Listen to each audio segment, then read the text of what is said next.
How do you know if you're ready to build a barndominium?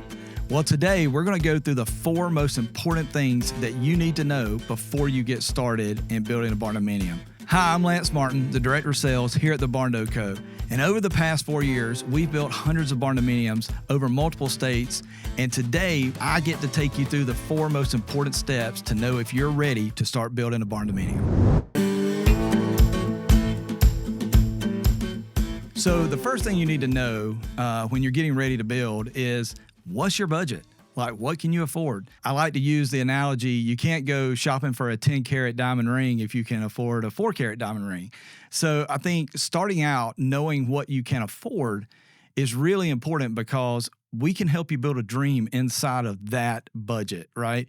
The worst thing we want to do is show you something way out of your budget range and then you're disappointed. So I encourage everyone to make sure they get that. You can call us. We have a lot of great lenders that we work with that already know the Barndo process, that work with Barndo builders. You can also go to your local bank or your friend or that's a mortgage broker or whatever. But the most important thing is knowing what you can afford, right? So we want to build your dream, but we want to build the reasonable dream, like actually get you into a home. So one of the biggest mistakes that people do is they'll start dreaming and they may have one little thing they need to clean up on their credit, or one little card or a little DTI that they need to work on, and they didn't know it.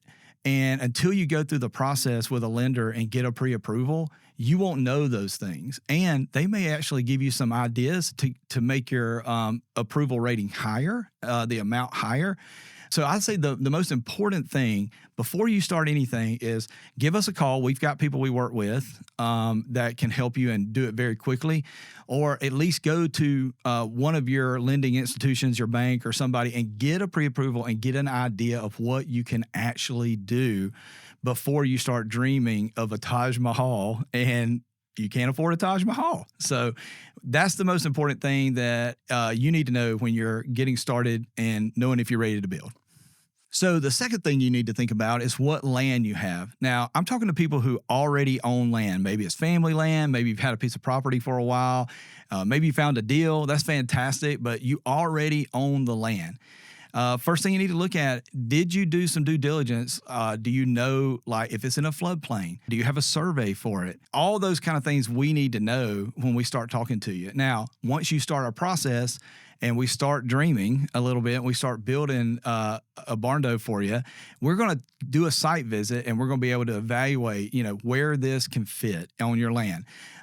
Some people already have a perk test and they know exactly what they can do on their land. Some don't, but those are some of the kind of documents and the understanding of your land that helps us help you move faster through the process.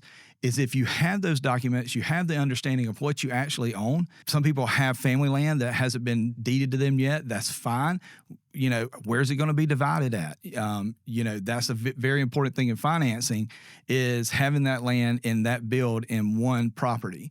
If you are doing a one-time close, you technically have the land, but you have a contract on it. So the most important thing is if you already have the land, knowing as much as you can about the land.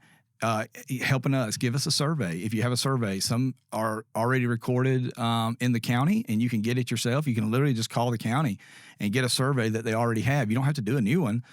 We just need the most current one that they have. That helps a lot in knowing where we can put the house and what kind of house we can design for you. So that leads to number 3, and that's for you folks that don't have land yet. Guess what? They're not making any more of it. Land is not easy to find. And if you're looking for land, there's some few things that are very important. First of all, you got to do the due diligence if you're looking for land. You may have a great deal. Somebody's giving you a great deal on land, and it's 10 acres, 5 acres, whatever, but 90% of it's in a floodplain. That's why it's a good deal. If it looks too good to be true, it might be. We have a place down in the lower state that has a horned beetle isolation zone. you would never know unless you do the due diligence. So I would just encourage you that when you're looking for land, you don't have to have it like flat as possible. A lot of people think, oh, it's been farmland forever. Well, that's great. It's flat. That's wonderful. But a lot of times the topsoil is so thick because they've been churning it up for years and years and years, and we got to bring a lot of dirt in. So, when you go to look for land, it doesn't have to be perfectly flat at all, but how much clearing is it going to need? That's going to cost money. We don't, maybe on the side of a mountain is not a good idea. If you see a lot of flood water in it, you need to pull those, and, just during that due diligence, really look into what you're trying to buy, because the worst thing that we would hate to see you or anybody in is you got a great deal on a big piece of property and we can only build in the very, very back of it, and you have a 300-yard driveway that's going to be expensive. Or you've got a wonderful piece of property, but the only available build area is very, very small, and your house wouldn't even fit on it or wouldn't even perk at that area with the county. So when you're looking for land, those are some of the things to look for. But again, a call to us, we will go over a lot of those things with you. We're here for you. We're here to help guide you. We would rather help guide you than you get something and you didn't know these things. So a phone call to us is always great.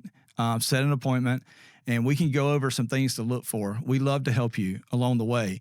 But if you don't have land, looking for land is not easy, but you also have to know what you're looking for.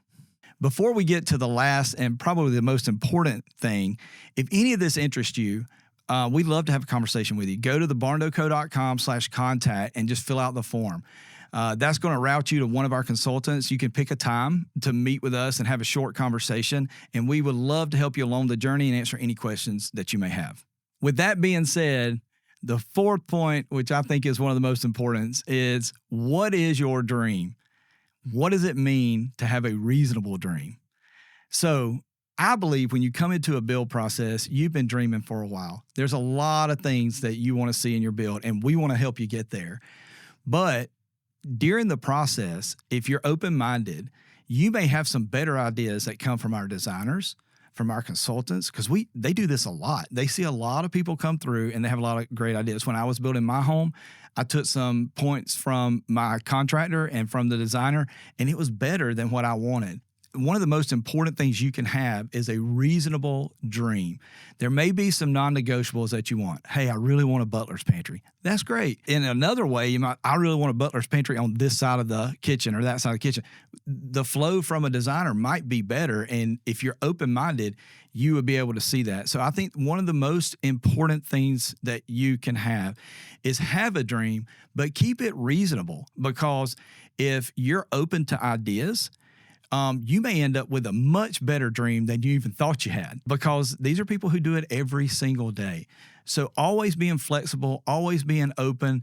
I know there's some things that are important that may be some non-negotiables that you really want to see in your home, but there's also room for more ideas or better ideas or more innovative ideas that you may have never even thought about.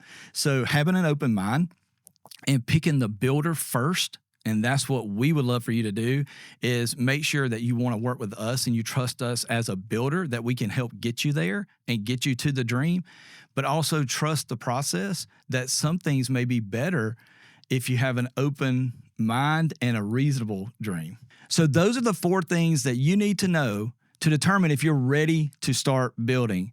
Now, if you're interested in that first step and really getting the pre-approval to get started, there's a great video that TJ did that you need to check out that goes through the entire process with our financial partners and how hard he worked to get that streamlined and how easy it is today to do it. There's no better time than today. The system and the process is so easy. Check out this video for the first step of getting pre-approved to build a Barndo.